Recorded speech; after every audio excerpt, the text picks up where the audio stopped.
আসসালামু আলাইকুম। সবাই কেমন আছেন? আশা করি সবাই ভালো আছেন। আমিও ভালো আছি।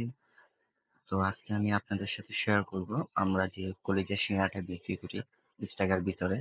তো কলিজা সিঙ্গাড়ার ভিতরে যে আমরা আলুটা ইউজ করি এটা কিভাবে রান্না করি বা কোন স্টাইলে পাক করি এটা আজকে আমি আপনাদের সাথে সবার সাথে শেয়ার করব। তো ফার্স্ট অফ অল আমি কিছু আলু কেটে নিলাম কিউব স্টাইলে স্কোয়ার শেপ করে। তার সাথে কিছু গাজর দিয়ে দিলাম। তো এখন মাঝারি আঁচে ৩ টা পেঁয়াজ নিলাম। পেঁয়াজগুলা কুচি, কুচি করে কেটে নিবো। তো পেঁয়াজের সাথে দিতে হবে কিছু কাঁচামরিচ, এক্সট্রা কাঁচামরিচের ফ্লেভারের জন্য।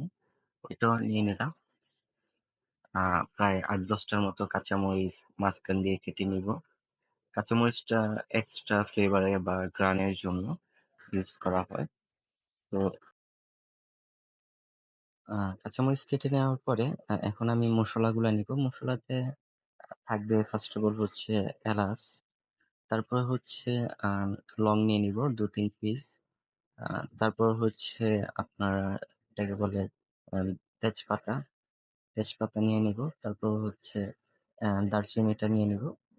দেখুন বেশি যাতে না হয় তাহলে এক্সট্রা আ মসলাটা যাতে ভারসাম্য থাকে। না হলে এক্সট্রা মসলার ফ্লেভারটা অনেক লাইট হয়ে যাবে। আমাদের সিঙ্গারাটার মসলার ফ্লেভারটা হচ্ছে এত লাইট না, হালকার ভিতরে।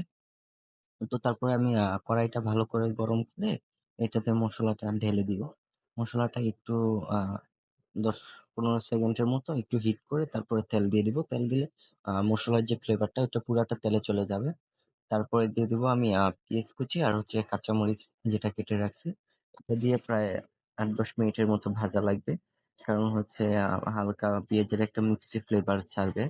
আমি বাদামি রং করি না কারণ পেঁয়াজটা এত বেশি ভাজতে হয় না।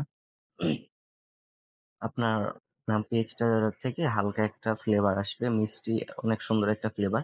ওই অবস্থায় আমি আদা রসুনটা দিয়ে দিই। আদা রসুনটা দিয়ে ১০-১৫ সেকেন্ড নাড়াচাড়া করার পরে হালকা একটু পানি দিয়ে দিব। পানিটা দেওয়ার পরে এম তারপরে দিয়ে দিব যাতে না পড়ে মসলাগুলা দিয়ে দিব।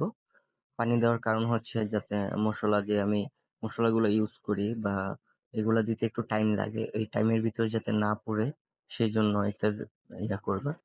তো হলুদ, মরিচটা একটু কম ইউজ করবেন। কারণ হচ্ছে কাঁচা মরিচ দিতেছেন। তারপর হচ্ছে আমরা সাদা গোলমরিচ এন্ড কালা গোলমরিচটাও ইউজ করি। ওটা এক্সট্রা একটা ঝাঁজ আছে। তো এগুলা দিলে আ লাল মরিচের ফাঁকিটা একটু কম দিলেও হয়। তো দিয়ে সবকিছু মসলা, লবণ-টবণ পরিমাণ মতো দিয়ে এটাকে ভালো করে কষাতে হবে। প্রায় ৮-১০ মিনিটের মতো কষানো লাগবে।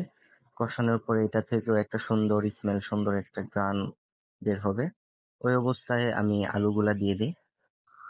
আলুটা দিয়েও আমি কিছুক্ষণ নাড়াচাড়া করব। নাড়াচাড়া করার কারণ হচ্ছে আলুটা একটু ভাজা, ভাজা করে নেই আমরা।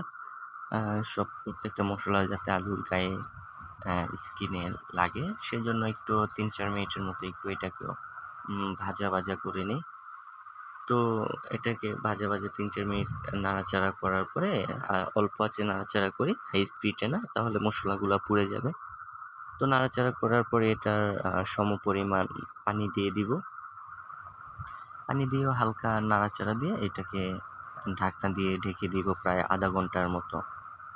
৩০-৩৫ মিনিট লাগবে। এটাকে ৩০-৩৫ মিনিট পরে এটা আবার হয়ে যাবে। পুরা ফুললি কমপ্লিট হয়ে যাবে। তো এখন আমি একটু নাড়াচাড়া দিয়ে এটাকে ঢেকে দিব ঢাকনা দিয়ে। সুন্দর করে ঢাকনা দিয়ে ঢেকে দিলাম। এখন প্রায় ২৫-৩০ মিনিটের মতো হয়ে গেছে। এটা কমপ্লিট হয়ে গেছে। তো এটাকে একটু নাড়াচাড়া দিয়ে একটু মাখামাখি স্টাইল করে নিব। ৩-৪ মিনিটের মতো নাড়াচাড়া দিতে হবে যাতে নিচে দিয়ে না লাগে। এটাকেও আবার হালকা আমরা একটু ভাজা, ভাজা করি। তো যাই হোক এটা পুরা ফুল কমপ্লিট হয়ে গেছে। দেখতে পারতেছেন আমাদের সিঙ্গারার আলুটা। আপনারা বাসায় ট্রাই করবেন। আশা করি ভালো লাগবে। আল্লাহ হাফেজ।